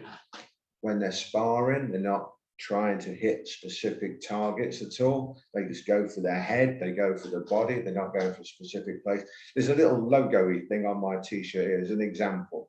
When I was sparring people, I would say to them things like, if they've got a logo on there, all I'm going to go for is that logo. That's the only, you can hit whatever you like, but my practice is I'm going to go for that logo. That's what I'm going to hit. That's my target. So when they're moving around and they're trying to, and they know that's all I'm going to hit. I'm not going to hit them in the face, not going to hit them anywhere else. I'm only going to hit them just there. So for me, my practice is that's my target. So I've got to hit it. Every punch has got to land there as an example, so that you're getting used to going for a small target that's moving around and being defended. And I'm saying, people, if I've told you that that little target there is the only thing I'm going for, you can hit wherever you want, do whatever you like. So you've only got to defend that. You don't have to worry about anywhere else. You're not going to get hit, touched anywhere else, but you're only going to get hit there. If I can hit that, when you know that's the only target, you know you're not going to get hit anywhere else, so you're safe to not even worry about anywhere else. If I can hit that, I must be doing something right. Because there's lots of other places, lots of other targets once you understand what you're doing. Now, as we open it up and say there's another target, another target, another target, another target, another target that I'm allowed to go for, and you now got to defend 4 places, 6 places, 8 places, it gets more and more difficult, and therefore more and more easy to hit the targets as long as you practice for accuracy. I say things like, if you go to a shooting range, you get your gun out, you don't just walk in and go bang, bang, bang, bang, bang anywhere and go, no point in aiming, because you could never hit a target in a real gunfight anyway. You what? They make the whole point of aiming for the bullseye all the time. Yet when it comes to striking, nobody tries for accuracy. When it comes to the grappling, how often do people go for accuracy in that? Tony will tell you, I don't think many people, Tony teaches it, but who else goes for accuracy, absolute accuracy in the training and in the drilling? Pad work is bullshit. They're all out like that. Bag work, most of it is bullshit. They don't train for accuracy. So they might talk about it and go, oh, I'm training to it. I'm just here, whatever. Do it then. Train it. Be accurate. Yeah, and people just aren't. And then they wonder why somebody who does train accuracy makes such massive improvements. It's because they're training correctly. I've seen people who can really bang. You know, they've got one hell of a punch on, but they can't land it. Yeah, right. Yeah, and it's that simple. Other guys who are training correctly, always looking for the right target, might not hit as hard, but they keep hitting you. And if they keep hitting you, sooner or later it's going to work. And I just go for accuracy, and I think, be accurate, train for accuracy. You can still be intense in your training, you still get a great workout. If all you want to do is get hot, fit, and get hot and sweaty, fine. But you can still train for accuracy while you're doing it. It's just an extra addition to your training, which makes sense to me. When we did karate, we were high-level karate, right? Nobody was training accuracy. Yeah, I can remember as a kid getting read a self-defense book about, it might say gouge him in the eyes, or kick him in the groin. How do you practice that? The book doesn't tell you that, right? It just says gouge in the eyes, right? Yeah. Well, we know as fighters, you got to specifically train for that. It's not going to happen on the first day. Try to hit a good boxer or a good fighter, they're not going to be there where especially if your punches are slow, you're reaching up there to, they never talk about how to practice, for like you just mentioned, for accuracy. No, they don't do it. Don't address that. They don't do it. And it really annoys me, because it's such a loss of time, isn't it? You can get back certain things, but you can't get back time. And the time when you're training, if you're training, if it's just for fun, it doesn't matter, does it? But if you're training to be good and to improve or to be a fighter, if you're not training for all aspects of that when you're training, then why? And why aren't you questioning it? Why aren't you thinking about it? Right? And why isn't the coach telling you? You should be training for the correct distance, the correct angles, the correct, the location, targeting, everything. Every aspect should be in that. But it's not. Most of it is missing. It's just go and do your bag, go and do your pads. I'll take you on the pads. It's all shitty out here, and all that same old thing. 1, 2, 1, 2, 3, 1, 2, 3, duck under, 3, 2, 3, 2. Oh, you're free, and they're doing a jab out here and hitting the jab. Stuff like out here, whatever they do. For me, with it, I'm going to be in a boxing stance if I've got the pads. I'm going to be in a boxing stance with you. I'm going to be holding the pad, not absolutely correct, because I don't want to get hit in the face, but I'll be holding it under one of my chins, and it's flat against me here. And when we're in range, I'll open the pad for you to do your jab. So you're not only practicing a proper jab, you're practicing the proper distance as well, because it's where my head is. So that you've got to work the distance correctly with him. And if your distance is wrong, and I understand distance better than you, I won't give you the target until you get correct distance. And I could see most of your students aren't very accurate, because they must have landed those punches on your face quite a lot. Clearly. But it's just a silly little thing like that to me is common sense. And yet they're all out here still doing that and just standing up straight, going bang, bang, like that. Well, that's a workout. That's not training.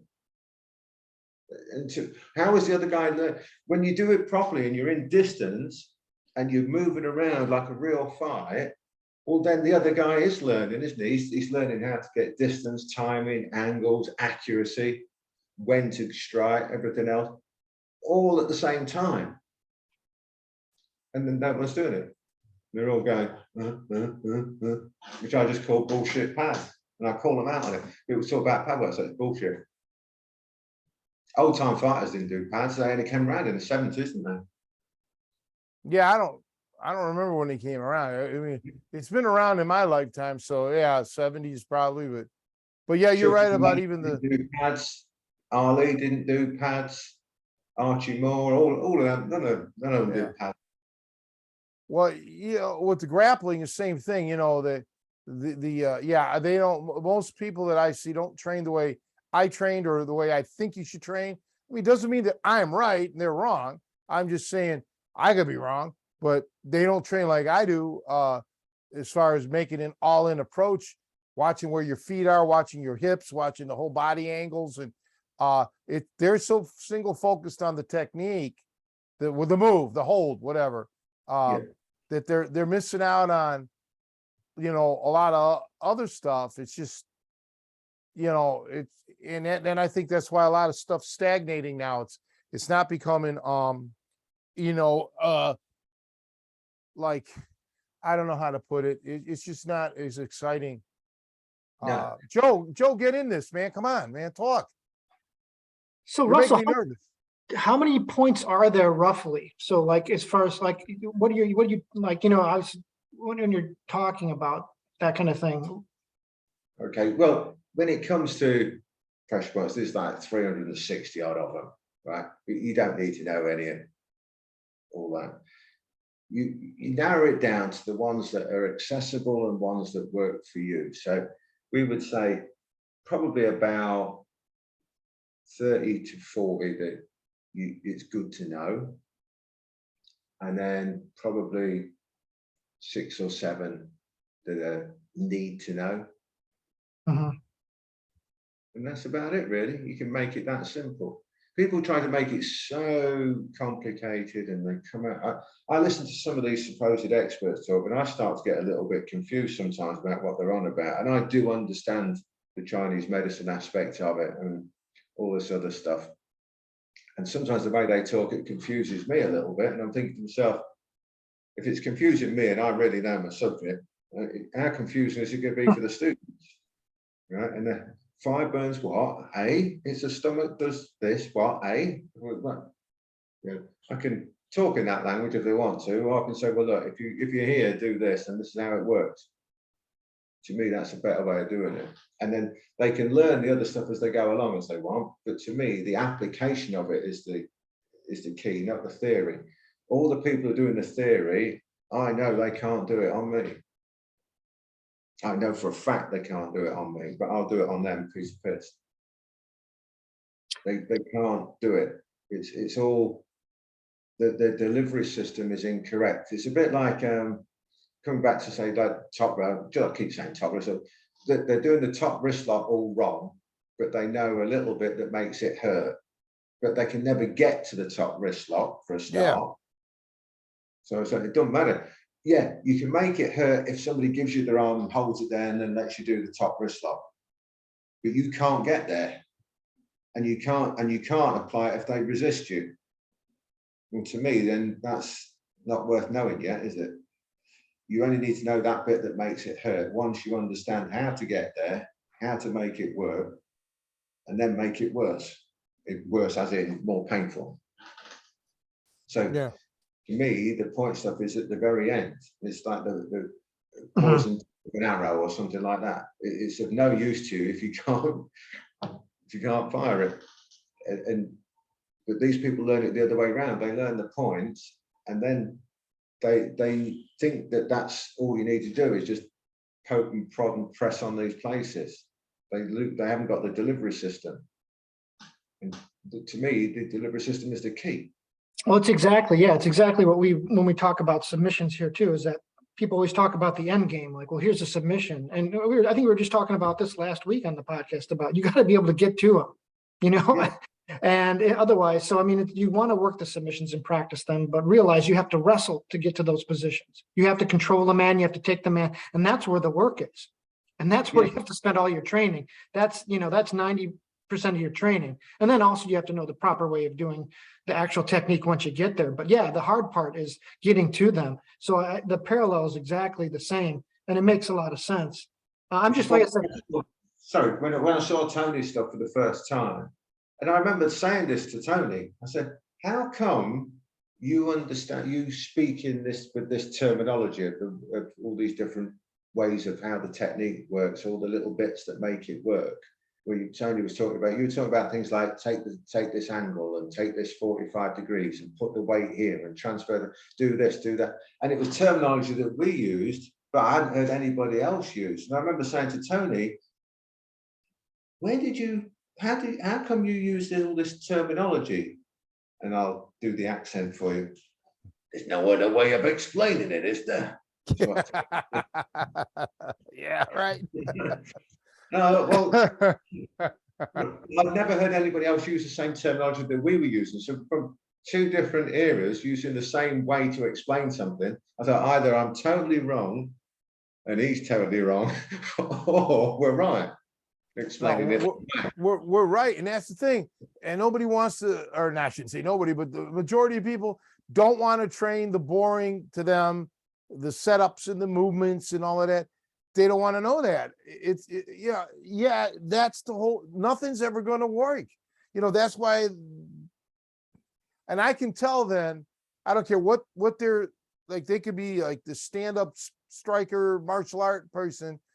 Now they want to learn the ground. If they don't want to take the time to do these things that I'm talking about, the non-submission stuff, then I know that their striking is going to be poor too. They're just demonstrators because they don't want to do the boring stuff on the feet, because there's a lot of boring stuff on the feet too, as you know, right? The movements and the angles and non-striking, non-lethal moves. And that's what makes everything lethal, is the non-lethal. Lethal can't, exist without the non-lethal, I guess, right?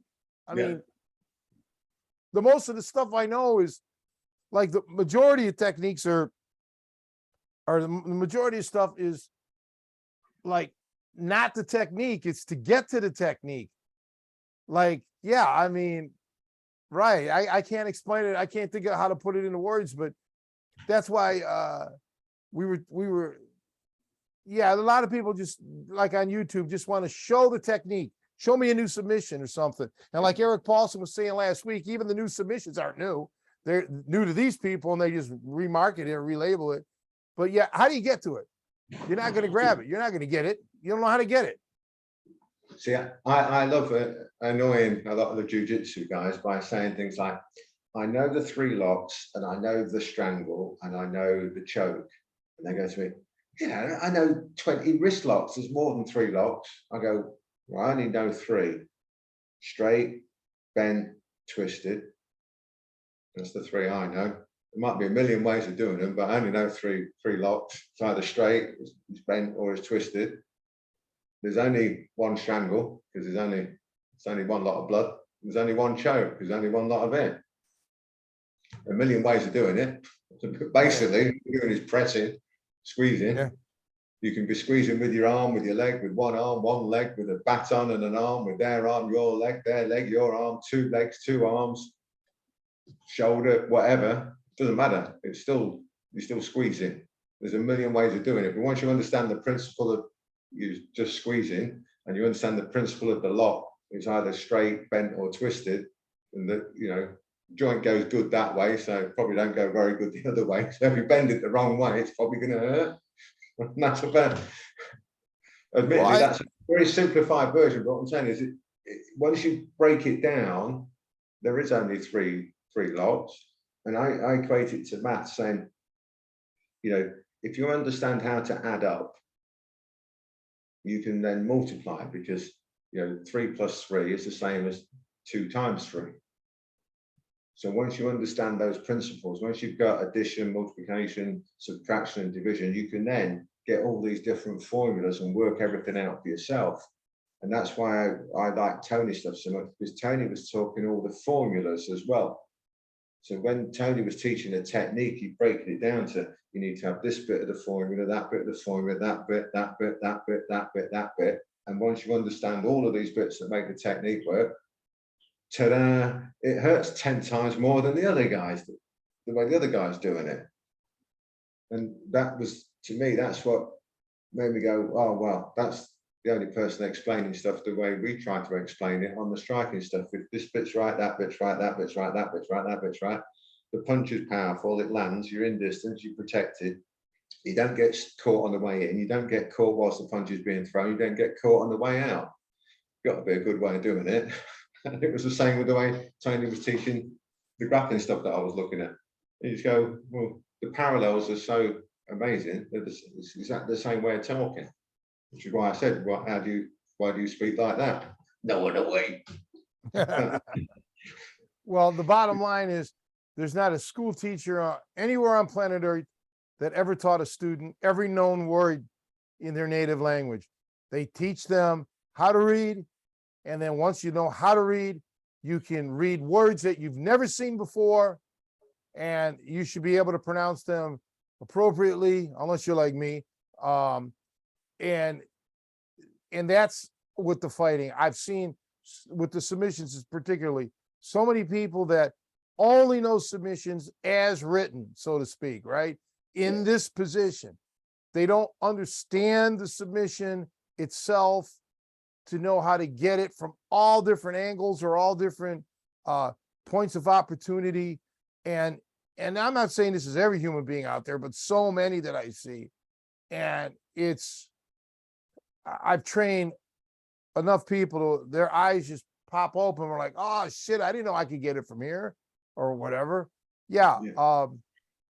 Because they just don't understand the underlying formulas and structure of the submissions or the human body to be able to get it from anywhere.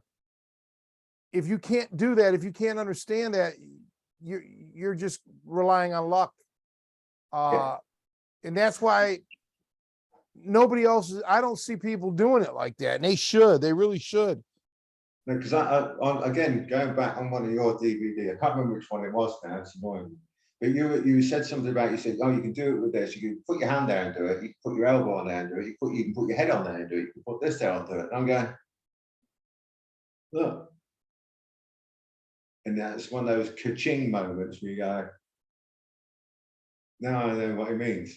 Because it was one of these ones of, it doesn't have to be in this place, doing it that way, the way you could get that from over here, from over there, from over here, from underneath, from on top, from on the side, from here, from there, whatever. And that opened up a whole new, I knew it from striking, but it hadn't gelled with me for grappling stuff until you said that on one of your DVDs. And I go, yeah, so obvious. Yeah, that's the way it is, man. It's because it's the science behind it. It's physics. And I don't think people are teaching enough of the physics or the science. They just want to teach a move. And I've said this before, and I'll say it again. The vast majority of teachers don't understand the science behind it. I'm not saying everyone, but I know the vast majority don't, because they're like a fish out of water. When you just rearrange them a little bit, they can't figure out how to get back to that spot. There's nothing I can do about it, man. I'm one guy and I'm drowned out, but drowning me out isn't going, you may be hurting me, but you're really hurting yourself, because you're never going to get you're never going to get any better. So like, I remember with music, there were some guys that were like really beyond me. They were so good. And, I could have easily told everybody, oh, don't listen to this person, to try to keep people from hearing somebody that may have been so great. But really, it wasn't, I might have been hurting that musician by preventing new audiences, but I was really hurting myself, because I could never get to that person's level unless I accepted the fact that that person was better than me, had something that I strived for, and humbled myself and said, hey, teach me. I need to know what you're doing. And that's the approach I took. If that person was approachable, I'm like, I want to learn what this guy's doing. Same with fighting. I want to learn what they're doing. It seems today, and not just today, but the last, Martin and I were talking about this, the last 20 some odd years on the internet, people who are forward thinkers, a lot of them just want to kind of bury you and hide you from disregard you, just so they can have their avenue of glory. Okay, you got it, you won. There's too many of you. There's not enough of the little guys, but the little guys are always going to be better than you. Okay, and there's nothing you're going to do to change that unless you decide to change your attitude and say, I'm going to learn with these little guys that know more than me. And that's just how people get better. That's how the world gets better. And we hear about this. Sometimes it's conspiracy theories. Sometimes it's true, where somebody might have a great invention and big business puts they stop them. But a lot of times that's just hogwash. But with me, I still see the same style out there of, like Eric Paulson said last week, these people are using our moves, using your moves or my moves or something, and they're relabeling it like they invented them. They didn't, but they're stifling us so they can get the credit. But guess what? They're still not masters of it, because I personally, let's say, didn't teach this guy that. So he doesn't know all the little finite little details. So yeah, he'll get his moment in the sun right now, but it's going to fail afterwards because he doesn't understand the principles behind it. Yeah. That's life. Yeah. And it comes back to what was said earlier, isn't it, about it might look the same, but it ain't. He could be doing a technique that is, let's just say, he's nicked from you, but he's not got all the little bits, all the principles in there that you teach. He's only got, let's say, for argument's sake, there's 10 little things you've been showing him you should do on that. Yeah. I know there've been more, but let's say there was 10. He's using 5 or 6 of them, but getting the result because 5 or 6 is still making it work better than he's ever done it before. But he doesn't know the other 4, 5, 6, 7, 8 other principles that you've actually been teaching. Right. But you can look at it and go, well, he's not actually doing it right. Well, I think part of it, at least my interpretation of it, is martial arts has always been bullshit as far as the secret shit. Okay, everybody's secret. There's no secrets in wrestling, amateur wrestling. There's no secrets in boxing. There's no secrets in music. There's just no secrets. Okay, everybody knows the same stuff. It's their approach to it. But in martial arts, they have this secret thing. It's like, this is the thing, the secret move, the secret death touch. And that's what causes all these problems, because in an open society, like there would be no, let's say you were a grappling instructor, you would have no problem saying, I learned this from Tony Cecchine, or I watched it on a Tony Cecchine video. That wouldn't harm you. Your student wouldn't dump you for me. They would be like, oh, cool. All right. So that's where you learned it from. But they don't do that in the martial arts. Okay. It's just like, they want to think that I invented this or my instructor did. It's a secret, ancient Chinese secret. That used to be the television commercial here in the States in the 70s. Bullshit. Everybody knows this in an open society. You know these moves. But when you keep on hiding stuff, yeah, then you're going to create the actual secret, because it shouldn't be that way. But if you're going to turn it into a secret, hush, hush, don't let anybody know where this came from, forget it. So like music is like that. You'll hear somebody do something that you might not have heard before, but you know what they did. You know the underlying theory, because there's no secrets in music. The theory is laid out for you. So yeah, it's the only secret is your lack of knowledge, isn't it? And yes, it's not been explained to you. So well, right. For example, you can look at a technique. Let's say it's a technique you've not seen before, just for argument's sake. Right? Yeah. But you can look at it and you can understand exactly how it works just from looking at it, because you understand how techniques work, how the body works, and what the end goal of that technique was. You can look at it and go, oh, right, I know how they're doing that. And you could more than likely improve it, because you could add other bits to it that you know that how to work to improve that technique. Because you can look at, the vast majority, obviously not all, but the vast majority of stuff that's being done, it's not that it's incorrect. It's not done as efficiently as it could be. So you can look at them doing their, let's say, top wrist lock again, doing their top wrist lock, and know that they're missing 4 or 5 different bits that make it better that you actively teach. Well, you can look at what they're doing and go, well, they're not doing that, they're not doing that, they're not doing that. I know it's worked, but it could have worked quicker had they been doing this. But most coaches can't do that. Most coaches don't understand how those little bits that, for example, you might teach on top wrist lock could be applied on I'll call it the bottom one, the double wrist lock can be applied on that. The same principles can be applied. They look at it and go, it's a different lock. How could you have the same principles? They don't understand it because they're technique-based teachers and learners rather than principle-based. Once you understand the principles of how it works, you can apply it to lots of other things. The same principles that you have in graph that are watching you teaching on the grappling stuff I was watching years ago. They're the same principles of striking, and that's why I was going. Like when you said take the 45, I can't even remember what the technique was. Yeah, Take the 45. I go, well, we say take the 45. Do your 45-degree angle when you're striking. Your body's at a 45, so things can deflect off better.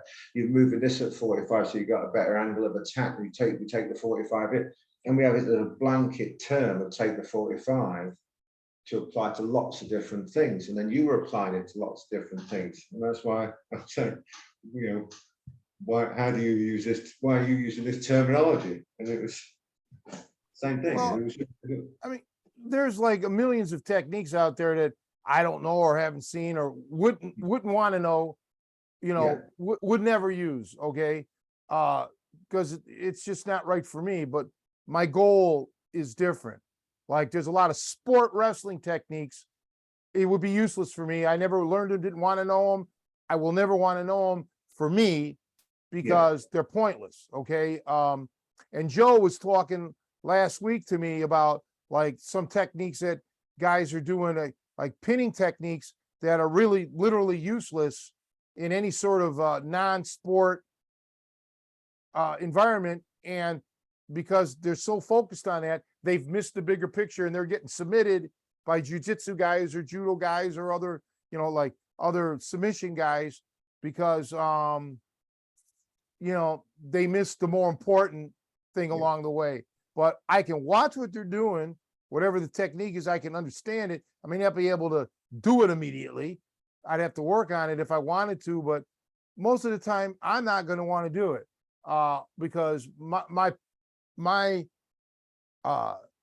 end goal, is different. Like Jackie Chan, I always go back to Jackie Chan because I don't follow martial arts that much, and he's a big name and he's phenomenal. Jackie Chan does moves that I could never do. Okay. These acrobatic things, I can't do them. It's just not going to happen. Okay. But I do understand what he's doing. I get it.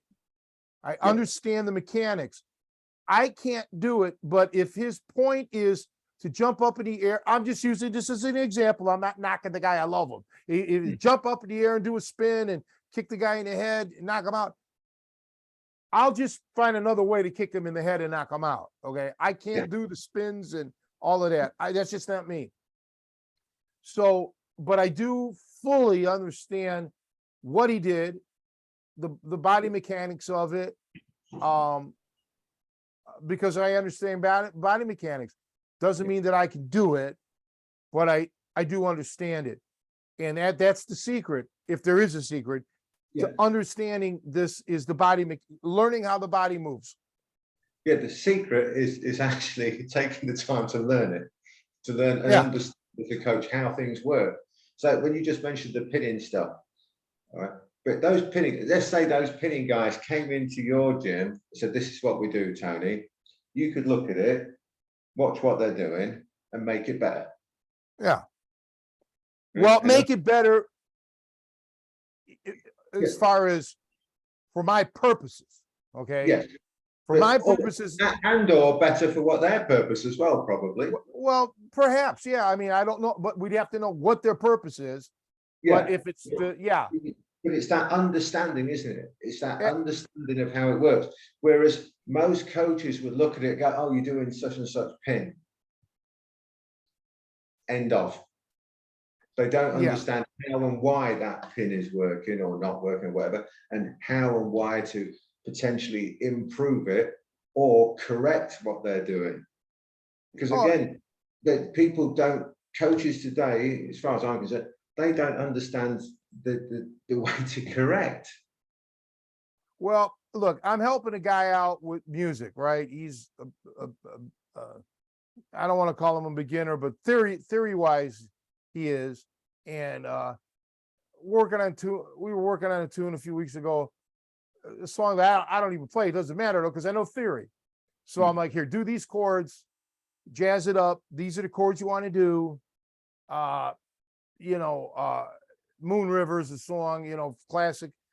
And this will make it much prettier, and yet it's in his ability level. Okay. It's something that I think he can, it's not like a full-blown arrangement with all these flourishes and fancy runs. It's simple, beautiful chords.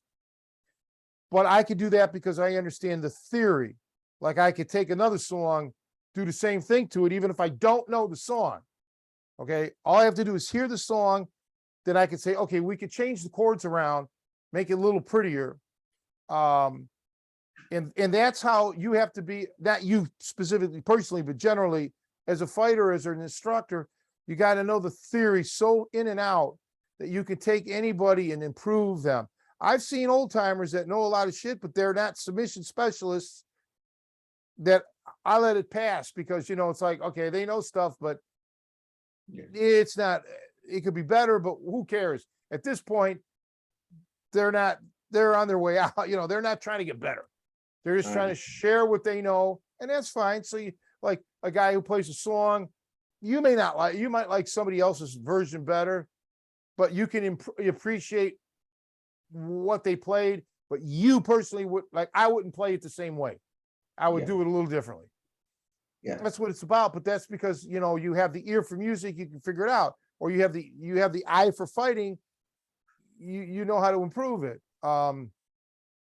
Joe, you got to get involved today, man, because I'm running out of talking. Come on, man. You're making me nervous today because you're on your phone all day. You're on your phone the whole podcast. You're making us nervous. He was texting back saying, I'm not totally bored today, but no, that makes me, I know I'm very nervous because I'm watching him and he's constantly on his phone. I'm like, man, come on. No, not Get on today. my next podcast. I'm waiting for my next. You're scaring me.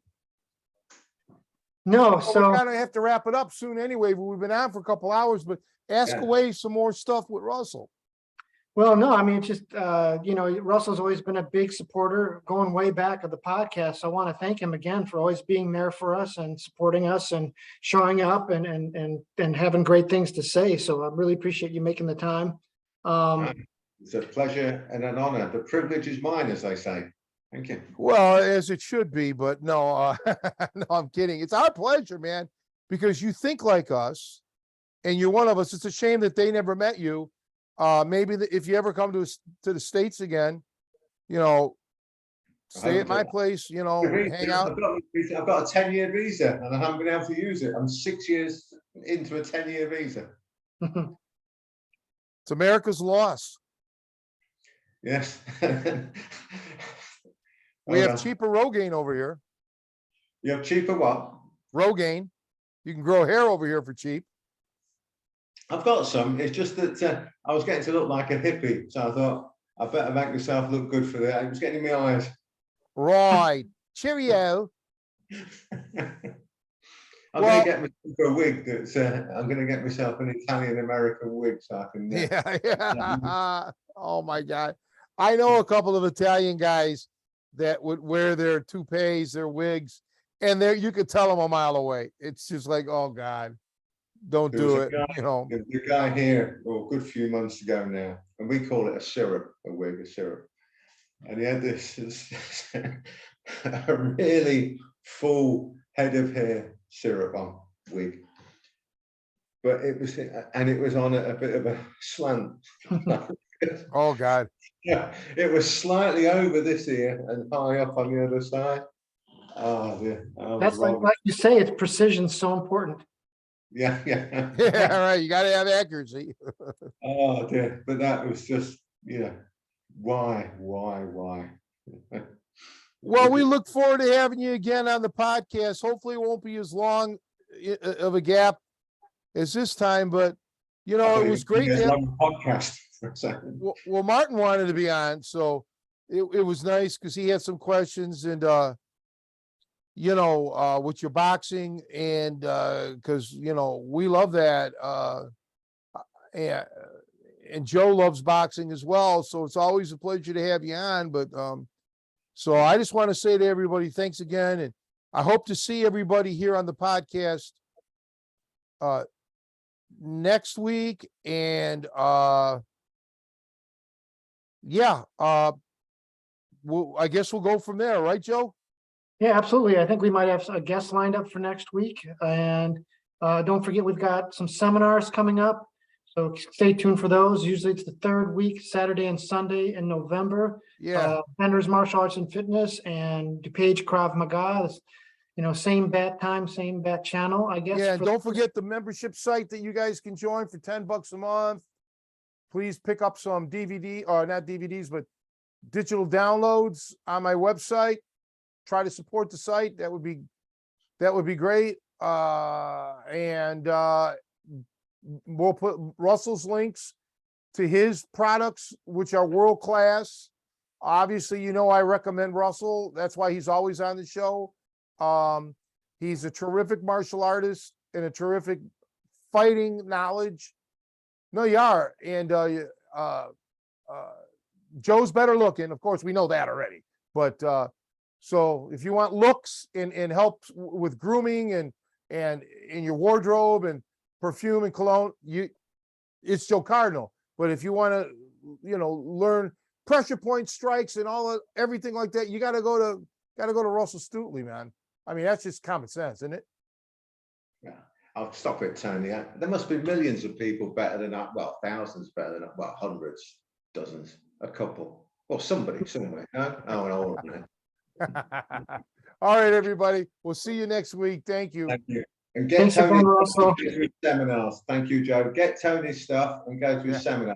We got his stuff years ago. It transformed everything we were doing. Get Tony's stuff. End of story. Thank you, you. Russ. Thank you. See you later. See ya. Thank